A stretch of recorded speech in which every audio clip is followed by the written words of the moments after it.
Hello ladies and gentlemen, and welcome back to the Dork side. It is I, a friendly neighborhood dork on the road, and today I'm out riding my Versys.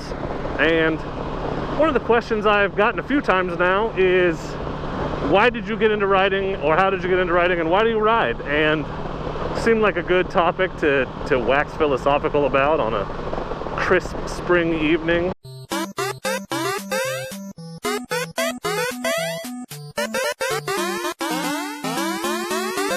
Really, the thing that got me the thing that got me initially interested in motorcycling, and I think this is true of a lot of people, is my dad. So it's not original, but definitely have fond memories of my dad talking about his motorcycles when I was a kid. And I distinctly remember he had a 76 Harley because it had the cool eagle on the tank. It was a bicentennial edition. That was a sweet bike. Loud as hell though. Could not talk to each other.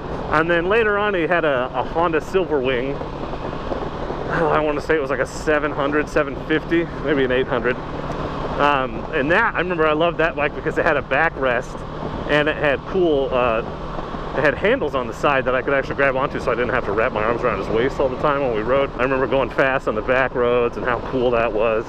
And so that was something that always stuck with me. And so I'm approaching 40 years old right now. I'm not a young man. If you hadn't gathered that, I have a gray beard and everything. Well, mostly gray. 65% gray. Yeah, maybe 50. Doesn't matter. The point is there's gray in there. And I just started riding a lot, like doing a lot of riding 2 years ago. But I actually got my endorsement when I was 17. And my dad actually paid for me to take the class. In Oregon, it's called a Team Oregon class, but it's the same as an MSF class. And you couldn't take it until you were 17. You had to be driving for a year first, so I took it as soon as I could. And I was going to get a bike. That was my plan. Dad and I he bought two 250s. Neither one ran, but one was a parts bike, and we were going to get it going.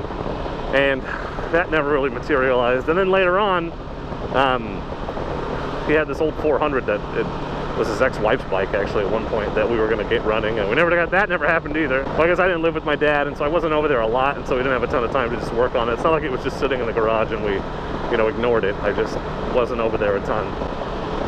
Scheduling and all that. I was working for a long time and not making a ton of money, and I just got it in my head that it was too expensive to get a motorcycle and not practical. And for the longest time I lived in apartments and stuff, or I wouldn't have a place to park one.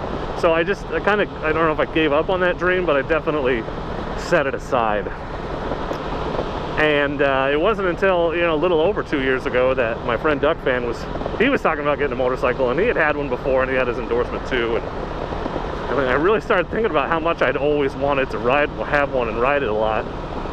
And I don't know, something just clicked. I got a decent career, making good money. Well, I'm making okay money. I'm in a place where I can afford to purchase something like that. And so after lots of conversations with my wife about safety and money and all that, I ended up picking out the 500F and taking it home. So it's been a long journey. It took me 20 years to get there. But now I have 3 motorcycles. I'm going to sell one, like you tell my wife. I am going to sell one. But it's pretty cool. So that's kind of the short version of how I got into motorcycling. It took a long time, roundabout way. But that's how I got here. Now, why I ride is another one I get. The obvious answer is because it's fun.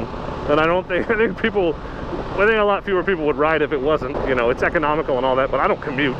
Because I work 10 minutes away from where I live, and it's raining. I leave early in the morning, I get to work about 7, so the days that I can comfortably ride to work are limited. And I'm a teacher, so the summer is not, I don't go to work in the summer, so the days when I'm working, so basically it's the beginning and end of the school year are the times that I can ride to work. So, late May, mid-May through June when school gets out, and then for a lot of September, depending on the weather. So it's not a commuter thing for me. But motorcycling is fun. That's the first reason. And it's definitely a stress reliever. And I've heard a lot of people's theories about why that is. Why is motorcycling so stress relieving? God, I hate that there's no pin locks. This new windscreen though, look, I get behind it, there's no wind noise at all. It's crazy. Even on the freeway. So it's ugly as hell, but it does the job. A lot of theories as to why it's so stress relieving, and the one that I've really latched onto is, and I'm violating it right now because I'm talking while I'm riding, but motorcycling requires you to concentrate on what you're doing. You know, it's like there's so much information to process, and it's more dangerous than driving a car because the consequences of screwing up are far more severe. Not that you can't get hurt in a car accident, but what is a fender bender in a car could be lethal on a motorcycle. And so you need to pay attention, be defensive. And so when you're doing that, when you're riding and paying attention to your surroundings, you know, and all of that, there's no room in your brain for all the shit that's stressing you out, or to think about work or the other problems you have going on. You're mostly thinking about your ride. And it's like a meditation thing. It's like a clear your head, meditate, focus kind of thing. And when work gets crazy and things get crazy, I get stressed out. And I think about it a lot. I can't let it go. And so when I get out on the bike, it forces me to. So I love that. And I've talked before, like in the 5 Ways Motorcycling Changes You video, about the element of exploration and really experiencing being somewhere. Like when you're driving somewhere in a car, it's not like you're actually there. That's a weird thing maybe you know what I'm talking about. Like it's like you're watching it on TV. It's through a screen. You're not experiencing it. You're not present. You're passing through. But on a motorcycle, oh shit, I'm experiencing this freeway in a way that I've never experienced it in a car right now. I'm acutely aware of the road surface and the surroundings and the air, and I don't know, you're just present. You're there, like you're in the moment in a way that driving doesn't require you to be. You know, I'm not listening to music. I'm not looking at my text messages. I'm riding a motorcycle. That's what I'm doing. And I'm experiencing my surroundings, which is fucking cool. And you know, when you're a kid, I don't know, I lived in a small town. I lived in Sisters, Oregon, and when I lived there were 730 people, and so I've ridden my bicycle on every road in that town multiple times, because that's all there was to do. And you know, it was all about exploring. It's like, what's over here, what's over there, and I feel like on a motorcycle you get that back. Because it's a stupid cliche, but it's not. It's about the journey, not the destination. In a car, I will almost never go a longer route. You're like, I'm just trying to get there as fast as I can, so I'm on the freeway all the time. And it's ironic that I'm saying it right now, but I don't get on the freeway a ton on my motorcycle. I'll take an extra 15-mile back road detour to get some good roads, you know, because it's more fun. It's not just transportation. I had a guy comment on one of my videos who said that it's a long 60-minute drive to work or a fast 60-minute ride. It's more fun, you know. It doesn't feel like a slog. It's not a chore. It's like, if I did have a long commute, I would want to ride as much as I could, because you get to have fun instead of just going to work, you know. Can't really drink your coffee while you're riding to work, but you get exhilarated in other ways. That's what I really like about riding.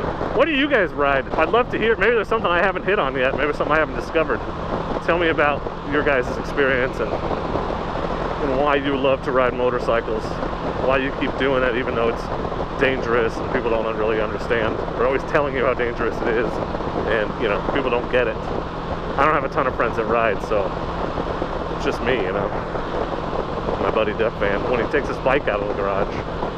Wah, wah. So I'd love to hear your story. How'd you get into riding, and why do you keep doing it? What is it that appeals to you? That's me. That's why I started riding. That's why I keep riding. I don't really know where the hell I'm going. I don't have a plan. That's the joy of motorcycling. I don't really have a destination in mind. I'm just riding. I'm gonna run the stop sign because stopping on a motorcycle is boring. Look at this guy. Right turn permitted without stopping. I'm gonna do it if this guy stops. Whoa, whoa, whoa. I don't have to stop, you asshole. Right there, it says it. You're a dick. You're officially a dick.